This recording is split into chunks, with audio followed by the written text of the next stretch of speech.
All right, let's get started. So good morning, good afternoon, and good evening to you from whichever part of the world you're joining us from. I hope you're staying healthy and safe during this time. My name is Praveen and I lead marketing at BrowserStack. I'm really excited to start episode 2 of BrowserStack Summer of Learning. Summer of Learning is a 5-part series, webinar series, which we will have on every Friday during the month of May. We had episode 1 last Friday, where we covered sort of the basics of Selenium and writing your first test. Today, we're going to have an introduction to running your Selenium tests on BrowserStack, specifically using the BrowserStack Automate product. Our goal with the series is basically to help all of you really up your testing skills, right, and up your testing game. Starting from the basics, which is getting started with your first Selenium test, all the way up to integrating with CI/CD pipelines, scaling your test suites with parallel testing, and thinking about mobile testing. So I'm really happy to see such a great turnout today. Thank you all for attending. So before we begin, I just wanted to start with a few minor housekeeping pointers. So we are recording this webinar and we'll be sharing the link with you after the webinar. We'll also be taking up questions. So we'll be saving 15 minutes towards the end of the session for questions, which I will sort of point towards our main presenter today, Charlie. You can ask questions using the Q&A button in the Zoom interface. So with that out of the way, let me just spend a couple of minutes introducing you to BrowserStack. So let me tell you a little bit about our history, right? So BrowserStack was started 9 years ago in September. And Ritesh and Nakul, our co-founders, literally worked out of a coffee shop to start BrowserStack, and they started it to solve one problem that they were experiencing as developers, which was they were using Macs and they could not test their website on IE 11. And that's the reason that drove them to start BrowserStack. And within 6 months, they had 1,000 paying customers. And now 9 years later, we have 3 offices, 400 plus employees across San Francisco, Mumbai, and Dublin. We're trusted by 25,000 plus customers. This includes industry leaders like Microsoft, Twitter, Spotify, Barclays, MasterCard, Expedia, and many more. So with the trust of customers like these, we've become the de facto testing platform for enterprises around the world. We also power over 1,800 open source projects on the internet. So these projects use BrowserStack to test their software. So 5 years ago, we actually partnered with jQuery to make the internet more compatible. And we also work with projects like Angular, Ember, and Discourse and help them test their projects on BrowserStack. We have over 2,000 plus browsers and devices and operating systems on our platform. We basically curate coverage. We try to understand based on our market research and trends, making sure that we provide the right set of browsers and devices to make sure that you're meeting your coverage needs. We offer over 150 different browser versions, desktop browser versions, over 50 device models, and close to 30 different operating systems and operating system versions across Windows, Mac OS, iOS, and Android. Our platform of 2,000 plus browsers and devices supports over 2 million registered users who run 72 billion commands every year, Selenium commands every year on our platform. We have customers from over 135 countries, and we have 10 globally distributed data centers. The world's largest cloud providers actually rely on BrowserStack to test, right? So the world's best online retailer, Amazon, world's best search engine, the world's best database provider, and the world's best enterprise company. All of these platforms and companies use BrowserStack to test their software. Let me give you a quick introduction of the 4 key products that we provide today. The first one, which Charlie will be talking about in detail today, is Automate. Automate is the most reliable automated testing platform on the market. With Automate, you can run your Selenium tests on a high-performance grid of 2,000 plus browsers and devices. You can think about, you can think about scaling your tests at scale on our Selenium grid. You can accelerate your build verification times by up to 10x, and use parallel execution to run all kinds of functional testing, whether it's testing a UI or if you're running a regression test suites. The second product we have is Live, which is the world's leading cross-browser testing tool. So it allows you to do interactive manual testing of your websites across our platform of browsers and devices, real mobile devices. Then we have App Automate, which, similar to Automate, allows you to test your mobile apps, native mobile apps, in an automated fashion. App Automate supports all the major frameworks, including Appium, XUI, Espresso, and Earl Grey. And last but not the least, we have App Live, which is interactive mobile app testing for your native mobile apps. With that, I'd like to introduce you to our main speaker today, Charlie Lee. Charlie is the manager of BrowserStack's global solutions engineering team. And he leads teams across San Francisco, Dublin, and Mumbai, and has been spending the last few years of his career helping large enterprises put automation into place to help them release software at speed, and also has been helping companies around the world integrate BrowserStack more effectively into their CI/CD pipelines. With that, I'll hand it over to you, Charlie. All right, thank you, Praveen. Let me just share my screen here for a minute. Can you see that okay now? Charlie, I think you're on mute. Nope. Yeah, go ahead, sorry. Okay, can you see my screen okay? Yes. Excellent. All right, so thank you, Praveen. Appreciate the introduction. And nice to meet all of you attending. So today I'm gonna be walking you how to take a Selenium test you might run either locally or on an internal grid and adapt it to run on BrowserStack. So it's going to be a pretty code-focused session. It's not intended to be a follow along, although if you do want to do that, you can watch the recording after this is over.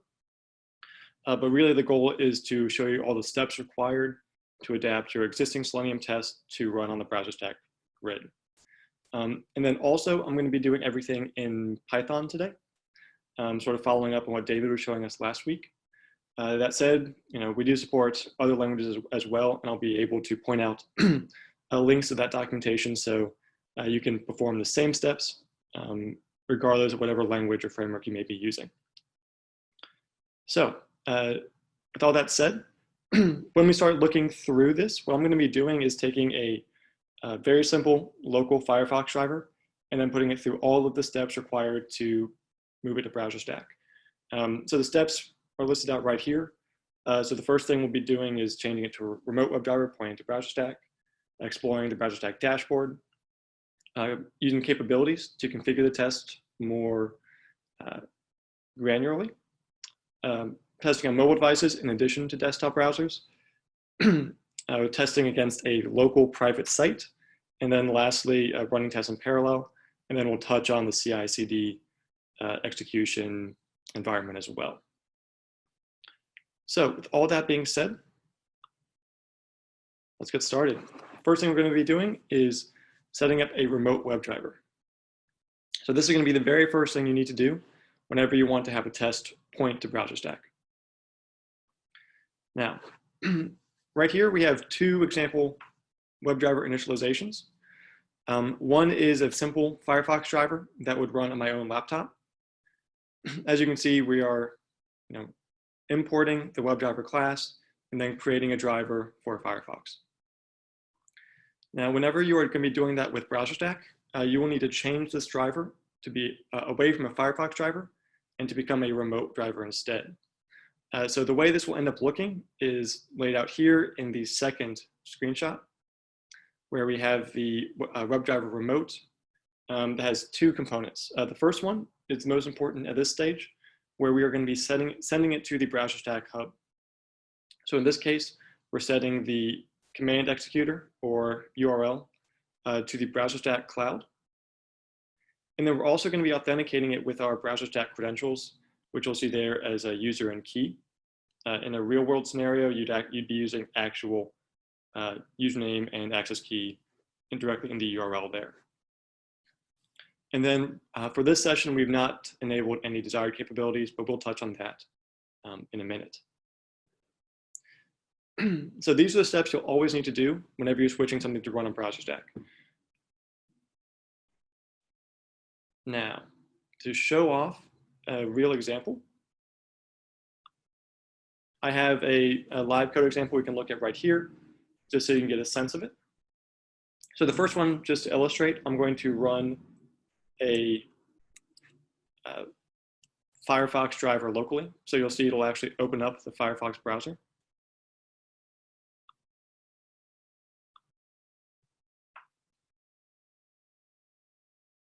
Right, so this would be, a Selenium command, much like we saw with David last week, that actually opens up a browser on my local computer. Now, I'm going to exit out of that. Now I want to try to run the same thing on the BrowserStack side. So in this line of code, we're incorporating all the same things we mentioned in that slide earlier. So rather than it being a local Firefox, it's going to be on the BrowserStack cloud. Now for this example session, we've set it up to just very simply go to browserstack.com and print out the driver, or print out the title, I'm sorry. So if I run this, rather than opening up a Firefox browser on my own computer, it's actually going to be connecting to the BrowserStack grid and executing it there. So you can see that we did reach the BrowserStack homepage and printed out that title here in my console, but nothing actually opened on my own computer. So great, it actually did run on BrowserStack. That's exactly what we want to see. All right, next, for every session that does run on the BrowserStack dashboard, we're actually going to be generating some logs. So we're going to have the Automate dashboard, and I'll be able to show you exactly what that looks like now. So for this session we just ran, if we come over here, this is the BrowserStack dashboard, which I can get to by just going to automate.browserstack.com. And then you'll see here I have one test available right here. If I open this up, you'll see a session I ran just recently. This is the one that ran just a minute ago. And here we can see all the information that BrowserStack would capture as part of an execution. The purpose of displaying it here is, one, you can actually go back through and verify that yes, the session did run on BrowserStack successfully. But two, this gives you more insight into what happened. Since nothing appeared in my desktop, this would let me view all the same logs and assets that I might have seen locally. It also is available to help you speed up your debugging efforts. So if you are running tests on BrowserStack, you can use this to see more information about the execution that happened, logs captured, how long everything took to occur, things like that. So for this session I just ran, again, it was a very simple one. It just went to the browserstack.com homepage and printed out the page title. But there's a lot more going on here. So the first thing I want to point out is this toolbar up at the top. And this will tell you all the information about that execution and sort of its metadata. So you'll be able to see what browser it ran on, in this case, Chrome 81 on Windows 7, when it ran, with the timestamp, how long it took to execute, 9 seconds, its status, or even the test assertions, which are unmarked right now, and then if local testing was enabled or not. In this case, it was not. And we'll get into local testing in a little bit later in the session. Now, that's all the metadata. And the meat of the debugging assets is available here in the rest of the page. So here's where we have everything we can use to figure out why a failing test failed. The first thing to point out are these steps here in the text logs. And these logs show you every step of your test and correlate exactly to all of the Selenium commands you sent to the browser. So in this case, we did 4 things. We started the browser, we went to browserstack.com, we got the page title, and we stopped the session. And you'll notice that if we come back here to our code lines, you'll see the exact same things. We started the driver, went to browserstack.com, got the page title, and stopped the session. So it's exactly one-to-one.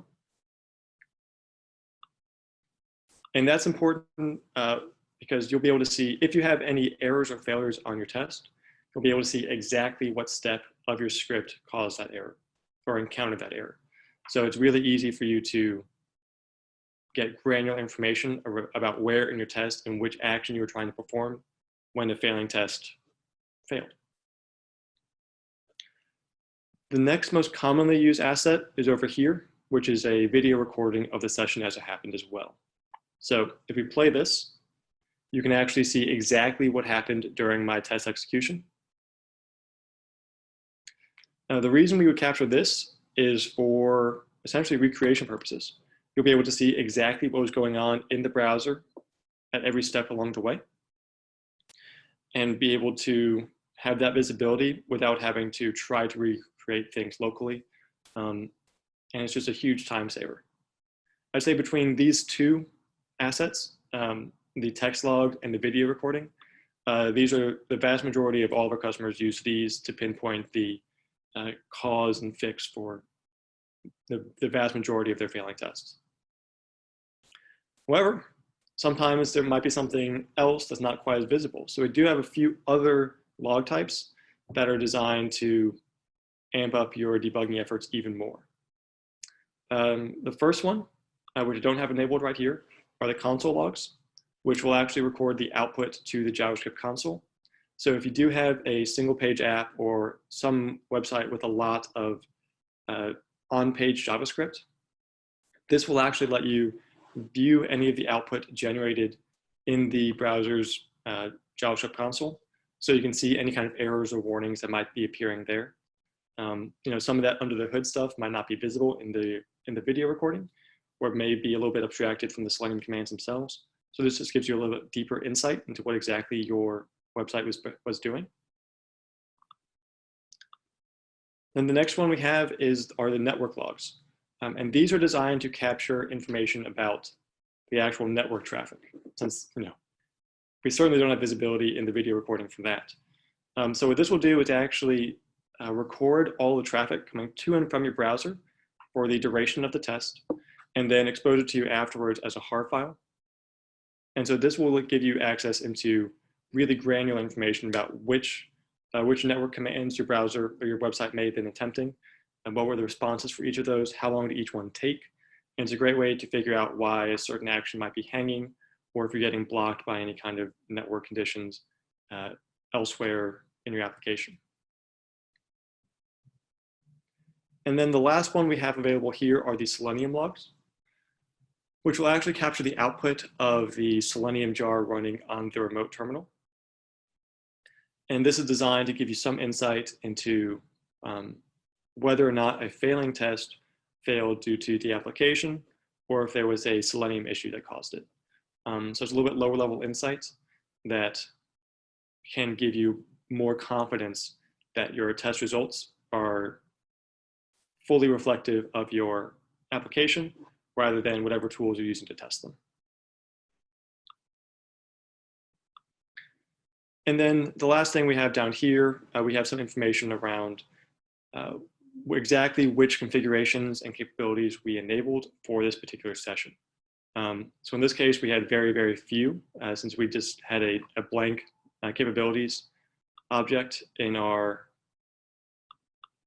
script. But then you'll also be able to see a few other default capabilities that are just included in that browser that happen to be running. So this just gives you more environment information for recreation purposes. So we'll generate this report for any test you run on BrowserStack. The goal of it is to keep your debugging efforts smooth and efficient, so you can figure out why your failing tests failed more easily. And then this is also always available on the dashboard. We keep the video for 30 days and the other logs for 60, so you can view them here after your test finishes. Alternatively, if you do want to store them longer than that, we do have an API that'll let you save these things locally, and then you can store them for as long as you want. So you'll always have access to whatever you need, either via the dashboard or by using our API to save them locally. So that's our dashboard. Hopefully it makes sense. And if you have questions, put them into the chat. We'll be able to answer those at the end of the call today. But the next step in terms of adapting our test to run on BrowserStack is to actually apply a few more configuration options. And so here we didn't really set anything, and we didn't choose to run on Chrome 81 or on Windows 7. It just happened to be chosen by default. So if I do want to test on a different browser or an older Chrome version or a different OS, I'll need to define that in our capabilities. So let's talk about that.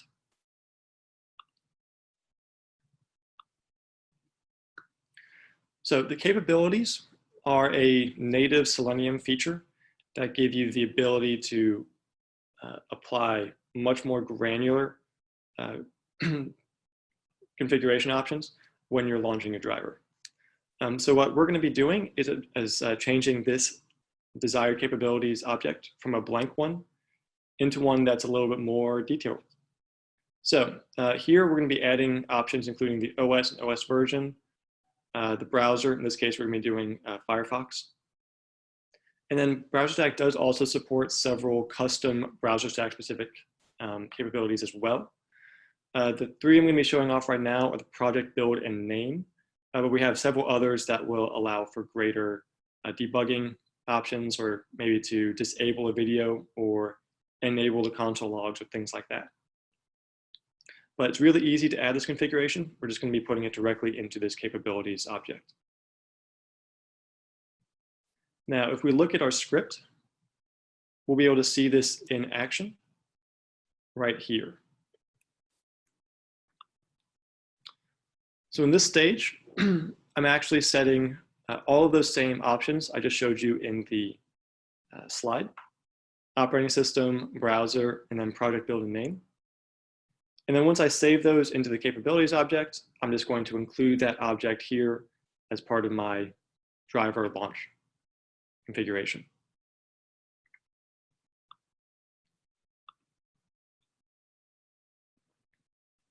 So let's run, now that we have all that defined, let's run it again.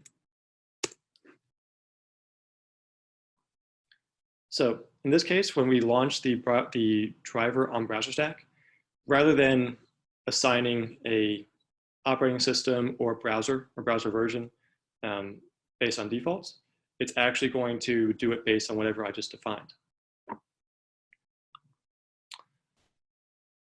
So that just finished. If I come back to my dashboard real quick, I'll be able to see that I have this new session running here. Now, a few things I want to point out. First, you'll be able to see that in my options right here, it says episode 2 and summer of learning. This is because I set the project and build the summer of learning episode 2 in my capabilities. So those capabilities are automatically reflected just in my dashboard right off the bat.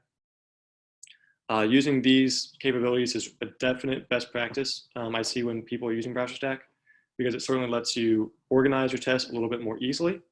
And when you're coming to your dashboard, you'll be able to see which tests ran when, what group are they part of, and things like that. So if I actually open up this example, you'll be able to see here that I've got this session, which again is called the first capabilities object, again, which aligns to the name I passed it here. And we can see that, yes, it did run on a different browser and OS based on what I set in my capabilities object. And then if I go into it, you'll be able to see that it actually is running on Windows 10 and launches a Firefox browser instead of a BrowserStack one, or a Chrome one. This one is a beta version, so took a few more seconds to load this time. That's why we also do recommend testing on stable versions whenever possible.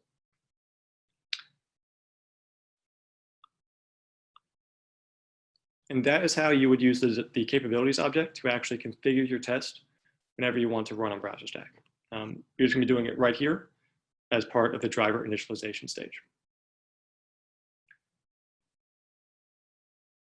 Now, this works great if you're testing on a desktop browser. However, if you want to test on a mobile browser, we're going to do the configuration a little bit differently. We'll still be using the same capabilities object, but instead of setting the browser or desktop OS and browser version, we're going to be changing them up to be on a mobile browser instead. So in this case, we're going to be using these three capabilities: OS version, device, and real mobile. And in this case, I'm going to be testing on a Samsung Galaxy S10. But you can see there's a slight change to those, just because we have a different terminal type we're going to be testing on. And then we'll also be keeping the same project and build, but since this is a different test, we'll be naming it differently. So rather than looking at capabilities object, we're looking at the mobile browser.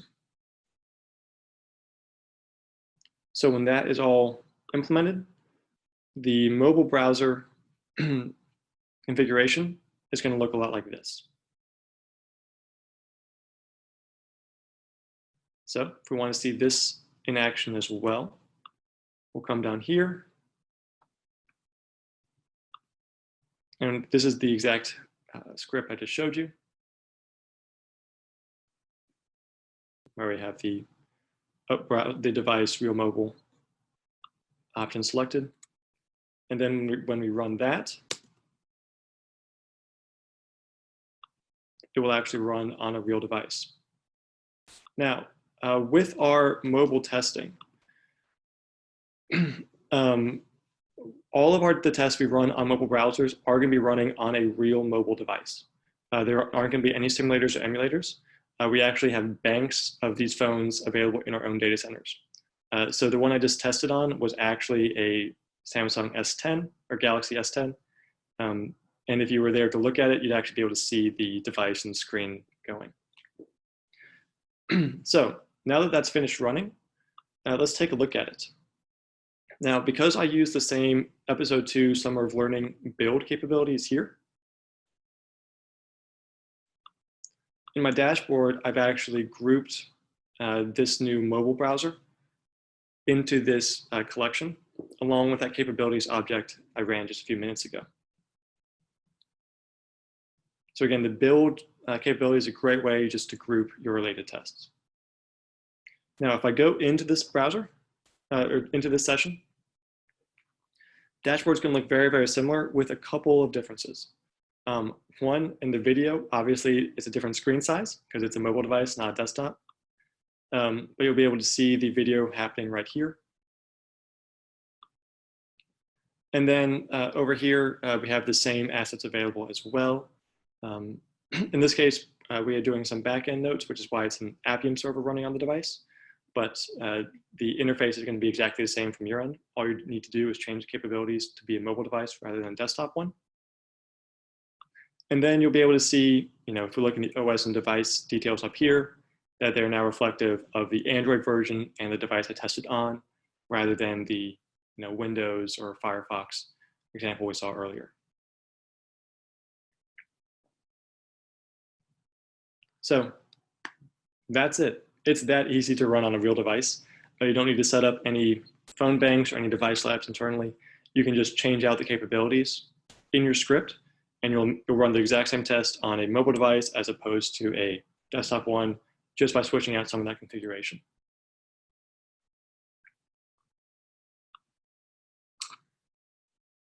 And then the next thing I want to show you is around accessing a private site.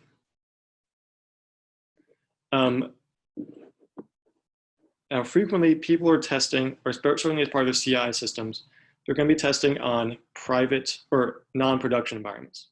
Sometimes non-production environments can be public, other times they're not. And if you have any kind of the environment development on your own computer, like you're running something on localhost, you definitely aren't. That's definitely not going to be accessible to any kind of other computers besides your own. So in this case, we need a way for BrowserStack's remote terminals to actually access your pre-production application. So to do that, we have a feature called local testing. Now, local testing is used in roughly 70% of all the tests that are run on BrowserStack. It's a really, really common feature that the majority of our customers do use. So the way local testing works is by establishing a connection. Well, before your test begins, it needs to establish a connection between your computer and the BrowserStack hub. Then once that connection is live, you'll be able to run your test. When your test runs, it'll go, if the remote browser needs to access a non-public website, rather than attempting to go to it directly and either not being able to find it or bouncing off a firewall, it'll send that request back through that local testing connection to be resolved from your own computer. This way you'll have access to all of the sites you wouldn't normally. It'll be traffic essentially coming from your own IP address and within your network. So you'll be able to access staging environments, local host. You'll be able to use your company's VPNs. Everything like that will be supported using local testing. Now, there are a few different ways to actually run it. One, you can run a binary directly that will just maintain that connection itself. Two, if you're running from CI system, we have CI/CD plugins that can maintain that connection for you automatically. And then three, what I'm going to show you right now is how to do it as part of your script. So if we're looking at a script level connection, we'll be able to do it via these code bindings. And again, this is the Python version. We do have similar steps available for all the languages we support. In this case, what we'll need to do is create a local testing object. We're going to set the arguments for it, and then we'll be able to start the connection right here. Once this is started, we'll be able to run the actual test scripts as part of my test. And then when all of my tests have finished, I'll be able to stop the connection afterwards. So in this case, this is what the end result would look like if we incorporated this local testing step into our test script again. So you can see that we are going to, we're going to be using the same Galaxy S10, and we're having a very similar test itself. We're just going to be adding the local testing steps on either side of the Selenium ones. Now, to quickly be able to illustrate this, I'm going to run a very small localhost server on my own computer. So you can see that I do have this local server running on port 8000. Feel free to put this website and put this host and port into your own browser, just so you don't have access to it. Only I do. Now, once that's running, I'm actually going to now run my updated script with the local testing steps.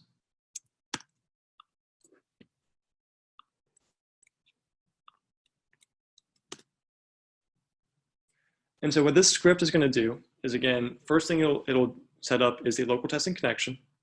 Then when that's fully launched, it will execute my script. It's going to go to my localhost site, print out the title, and then stop itself. Once the test itself is finished, the local testing connection will be taken down as part of the execution as well. Now, local testing takes 8 to 10 seconds to stand up. So it will have a very minimal impact on the total build time, which is good. But in the purposes of a demo like this, 8 to 10 seconds can seem a little bit longer. So while this is executing, there are a couple things I want to point out in terms of the configuration. One question we get very often is, how can we ensure that the local testing connection we make is secure and abides by all of our security or network practices? And for that, local testing, it turns out, is very, very easily configurable. What you'll be doing is defining all of the parameters you need to in these arguments. First off, we're going to be using the same user key that I'm using to run my tests.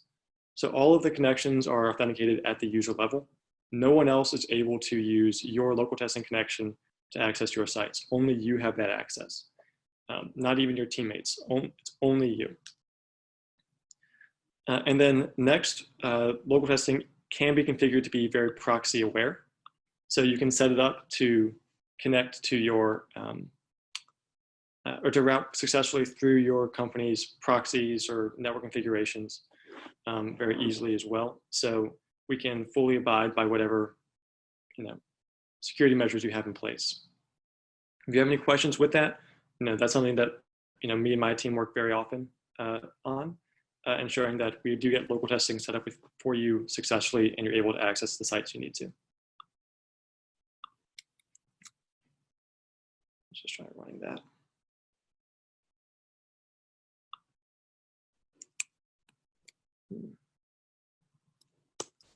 Try rerunning this.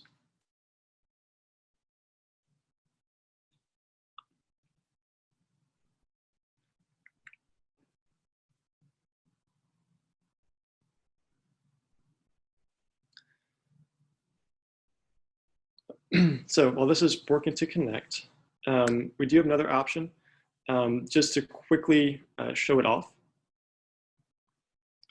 which is that we did recently release a new version of the binary. So in addition to your code bindings, you can actually run it directly from your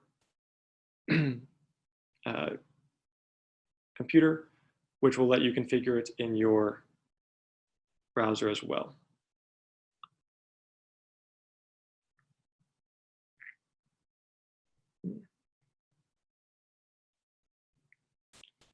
Okay, well, that one is giving a little bit of trouble. I'll do it one more time, but if that doesn't go through, we'll be able to keep moving.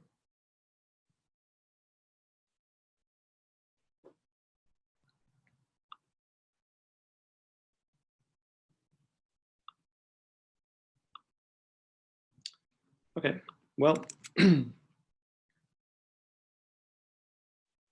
let's see, that went through. Doesn't look like it. All right, well, we'll be able to, let's keep moving. But in terms of actually setting up local testing, these are the steps required. And then we do have a few other options for running it as well. But then the next thing, once we do have that up and running, the last thing we want to be able to do is run tests in parallel. Now, in order to do this, I recommend using a tool or a framework that already has parallel execution built in. But with BrowserStack, it's pretty straightforward.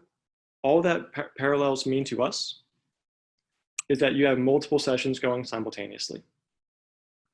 So you can kick them off. You can either just manually launch test after test after test after test and have them all running in parallel that way, or do it a little bit more automatically, which would certainly scale up better. In this account I have open right now, I'm able to run up to 25 parallel threads. And the advantage of running in parallel is to be able to either increase the number of browsers you're testing on without increasing your overall build times or testing time, or alternatively, take your same tests and then run them in greater concurrency so that your end results finish faster and you get your results back faster.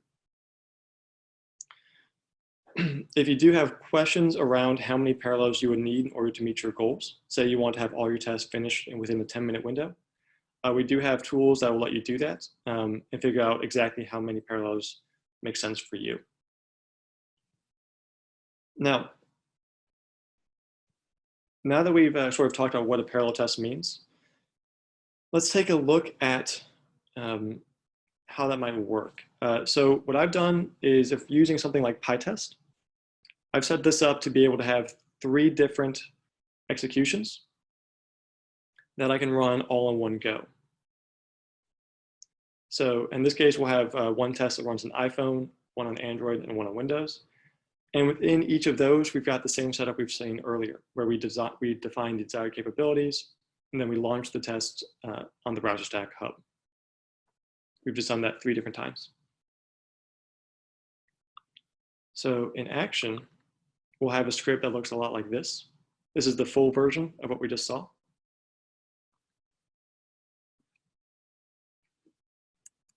And then when we run this,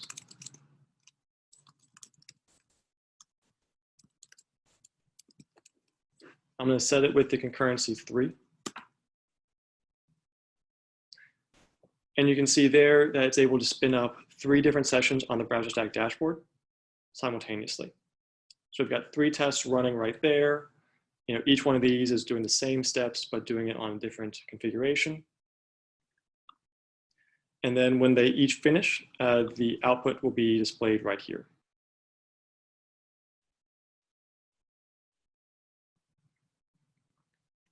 And it looks like we're seeing some assertion failures. So it definitely makes sense to try to dig into these tests to figure out why exactly that may be happening. But fortunately, because we are doing these things in parallel, I'll be able to get those results back a little bit faster rather than having to wait for each one to finish independently.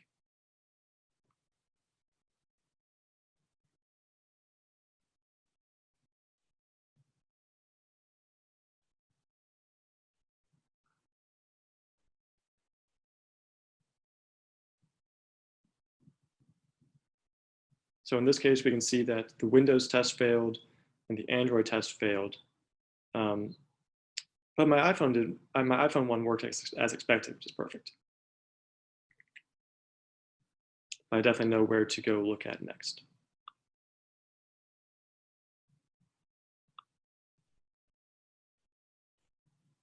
And if they had all three worked and all three passed, this is what my output would have looked like.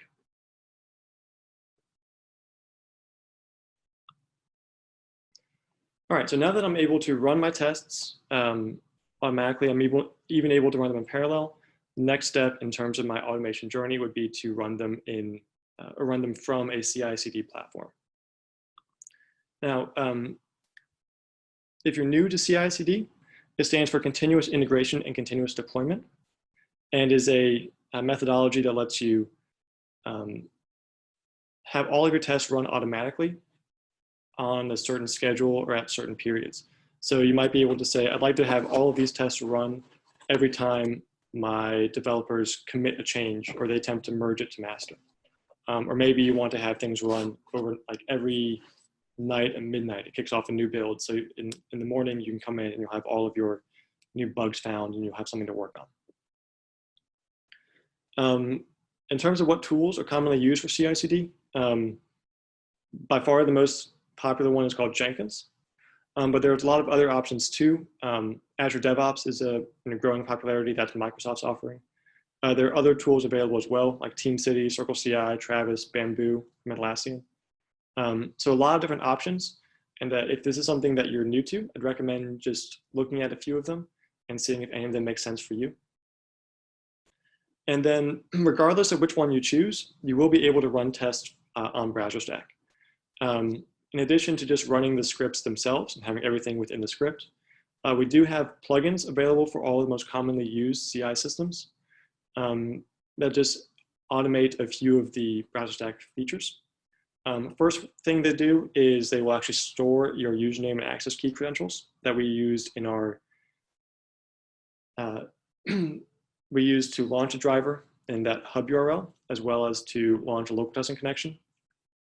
The plugins will actually stand up and tear down a local testing connection automatically as part of your build. And then they can also embed your reports depending on which language or frameworks you might be using. So if you are using Jenkins with TestNG Java, it could actually take that entire BrowserStack dashboard page and have an embeddable version available in your Jenkins logs as well. And then lastly, we didn't talk about this today, but if you are doing any kind of app testing, there is also an option to upload your app file via API as part of the build process as well. So the plugins are really great. If you do want to see more documentation about them,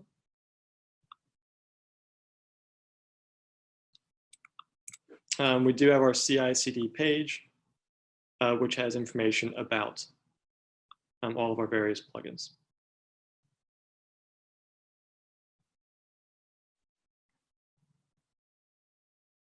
And that'll load up in a minute.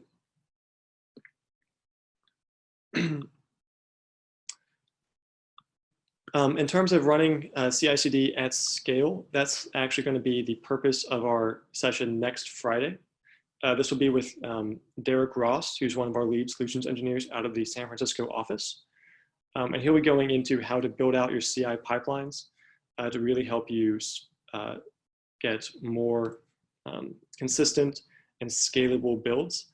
And you'll also have a few examples from some of our existing BrowserStack customers on how they've been able to use CI/CD and BrowserStack together to really amp up their testing processes.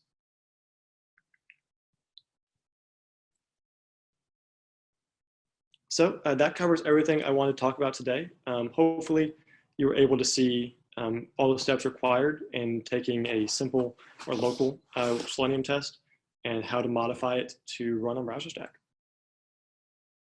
Awesome. Thanks a lot, Charlie. It was a great intro in terms of getting set up and running your first tests on BrowserStack. I think Charlie's done a great job of covering sort of all aspects of that integration cycle, right? From getting your first test running to running it on a mobile device to getting your local tests running, the tests that are behind or running it on environments which are behind firewalls or on your machine. Then we talked about parallelization, and then lastly we talked about CI/CD. So I think it was a great overview of all the different things that you can do with the BrowserStack platform and sort of walking through the entire life cycle. So thank you for that. So I think, Charlie, we have quite a few questions. I think just trying to try to cover a few of the highlights. So I think the first one is around the local testing sort of binary. I think a couple of people have asked about the latest version, local testing V8, that we launched, the desktop app. Could you maybe cover, like, at a high level, what are some of the things that we've released with that new feature or the new version? Yeah, happy to. So the big change with the latest binary version, and it looks like I've been having a few network connectivity issues. But just to sort of show off what it can do, the big change is we've developed a web interface for you to add your configuration options. But what will happen is when you do run it, you do have the option of adding all of your configuration directly into the arguments like you do normally. You still have that option, but now we do have a way. So if you run the binary directly and not as part of your script, you'll actually receive a dashboard open in your browser where you can see information. You can actually set like proxy information. You can enable certain routing options. You'll be able to see all the traffic coming through the connections in a nice list so you can see what commands are coming through. It'll all be available via a nice web interface. And so it's a little bit easier to configure if you're not as familiar with the terminal or putting those parameters directly into your scripts. So it's a lot easier to get started with and gives you more configuration options with less requirements or less knowledge required to actually pull it off. And then additionally, we do have some other networking options. So if you do have a central security or IT team who wants to see all the connections that are open for their company, they have a centralized dashboard so they can actually follow along as well, just to ensure that all the traffic coming through is expected, and just give you some added layer of comfort and security when using local testing. Great. I think the next question is around the sort of the capabilities that we're passing in when we're creating the test. So you had shown, specifying sort of the build and the project and the test, sort of the session name. The question is on the build. Is that build automatically created when I pass it through my capabilities, or do I have to create it beforehand on the dashboard? Excellent question. So with the build, it is automatically created as soon as you pass the first capability. Just to show it to you, an example, if I rename my build, let's just call it, episode 2-example. I'll turn this off.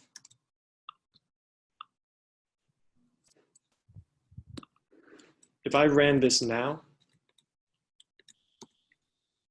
it'll actually create a whole nother build as well. So it'll be my third build for this account. So it's really easy to do. You can just change that to whatever you need it to be.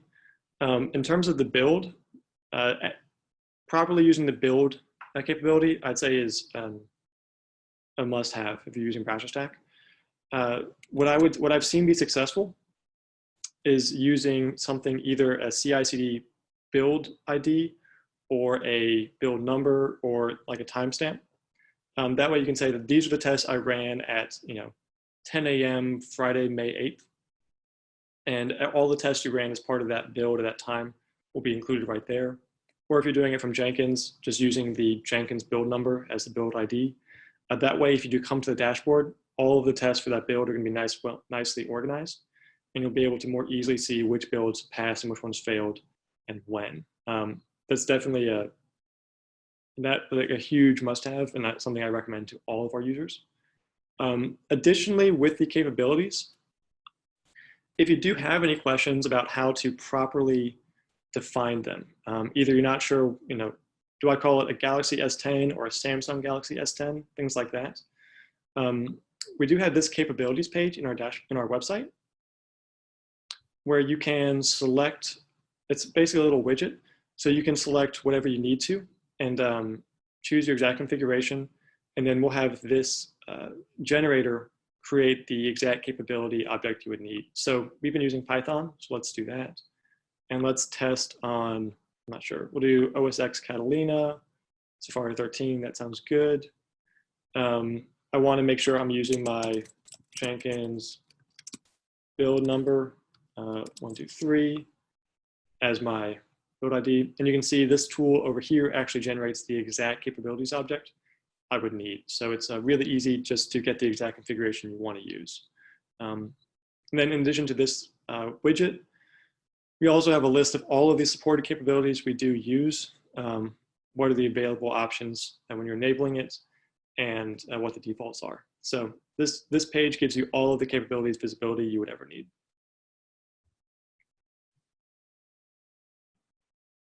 Great. Thanks, Charlie.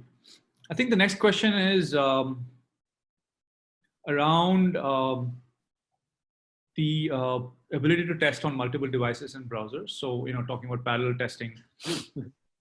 So the question is, how do I, when I'm doing the parallel testing, do I need to write like a separate test for each device or browser, or can I just launch one test on multiple devices and browsers? Maybe you can just like walk through the parallel testing part one more time. So the logic around parallel testing is one of the principal benefits of using a framework. And so in this example I have today, I've actually created a totally separate capabilities object within each of my different parallel tests. There's not necessarily a scalable way of doing it because now you'd have to, this is basically multiplying your efforts by 3x or 10x or however many parallels you want to use. Typically, if you are using a framework, they actually will have options to, you'll write the test once and then you'll have a config file where you can set all the different capabilities objects in one list. And then whenever you run it, it'll parse through those capability options and do an entire build for each one. That's a little bit more scalable than what I have right here, which is pretty repeated throughout these tests. So your framework should be able to do that logic. It just depends on what you're choosing and how that framework is set up to do it. Again, this is a really, really simple version that wouldn't scale up very well. Your framework would likely be more, or you should try to find a framework that has more guts to it and more brains and can actually parse things out more effectively. Great. I think maybe Charlie, you could show the folks here maybe the documentation page section where we have the examples and the code samples both for single tests and parallel tests. Sure. Quickly. Everything we've been doing today is in Python. So if you do want to see more details around the how to run tests in Python, that's all available here. This includes local testing, capabilities, and some advanced features. There are some logic around parallel testing right here. But again, the exact example is going to be dependent on what framework you're using. But then in addition to this, if you do, maybe you aren't using Python, maybe you're using Java or Node. We do have additional documentation, that same documentation available for other languages and frameworks as well. So if you come to this page, which is our general Automate documentation, you'll be able to see everything you need for whichever language and framework you happen to be using. And then each one of these will have more information around how to parallelize in that particular environment. Awesome. There's another question around local testing, Charlie. So The question is around people.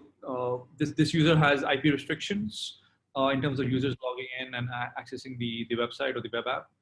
How would I use local testing to get around this restriction? That's a great question. And there's a few options.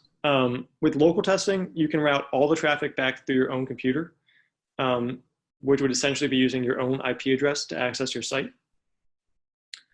And that can be enabled via a capability called force local, which is here in our, where is it? In our local testing documentation. You'll be able to see all of the various parameters you can use to modify local testing and configure it the way you need to.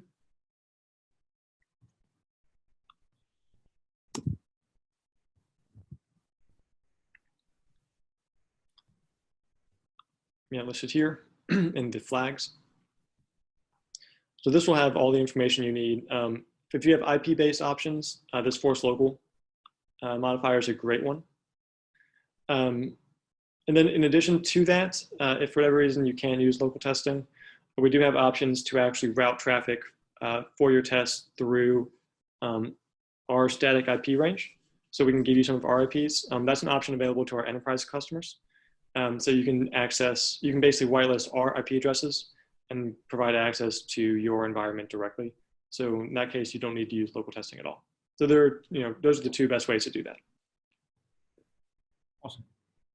Great. I think the next question is around, specifically around emailing if my build or my test fails. So, what kind of notifications can I get if my tests fail on BrowserStack? So that's also a very good question. All of the logging and notifications and emails you have in place will remain intact when you're using BrowserStack. If we look at these examples, we'll do this one. The only change we're making to run on BrowserStack is here in the driver itself. So we're just changing where the driver is located. All of the assertions are going to be are still on your own computer, and all of the reporting integrations you have in place are also on your own computer, and those are unaffected and will remain intact. If we do look at the PyTest examples, you can see here that even though the driver is on BrowserStack, these assertions are conducted locally. So it's just using the driver to get the title, but then it's checking it against this expected value. And then if we do look at the console output, you can see the failing tests are appearing here as well. And all of the reporting and logging is still in my console, just like it would be if I was running things locally. And so all of the integrations I have with notifications will remain intact as well. Awesome. Great. Thanks, Charlie. I think just another thing that we do support also with Automate is you will get a daily build summary every day. So 24, the next day you will get a summary of all the builds that passed and failed, and you can sort of click through that. And we also have a Slack integration now, so you can get notified within Slack in a particular channel when a build is finished running and what happened exactly. All right, let's keep going. We have 2 minutes left. A couple of questions around whether BrowserStack supports testing of native mobile apps. Maybe you can talk a little bit about that. Yeah. So short answer is yes, BrowserStack does support native mobile apps. If we look here at the 4 products Praveen mentioned earlier, we have Live and Automate, which are our web testing products. Today, we've been showing off the Automate product. But we also have manual and Automate testing for apps as well in our App Live and App Automate products. And these work very, very similarly. With App Automate, we can do, or with App Live, we can do manual testing of your app on both iOS and Android. And then with App Automate, we're able to do the same test on both iOS and Android via Appium, which is similar to Selenium, as well as some other frameworks like Espresso, XUI Test, or Earl Grey. That wasn't something we were going to touch on or dive too deeply into during this session, but it is supported, just the same as web. Awesome, great. I think I see some questions. We're basically out of time now. So I see some questions around the recording for this webinar and the previous webinar. So yes, we are recording this, and we will be sharing it with all of you and all of the folks who have registered for this webinar. So that should go out in the next day or two here. So just stay tuned for that. It's also going to be available through our YouTube channel. I think that's all we have time for today. Charlie, thank you. Thank you for walking us through, sort of a detailed walkthrough of all the different things that you can do with BrowserStack Automate and how to integrate your tests with BrowserStack. I hope all of you found this helpful. Please do reach out to us. If you have any questions, stay tuned for the video, and also stay tuned for the next episode, episode 3, which will be next Friday. Have a great day, everyone. Thank you for your time.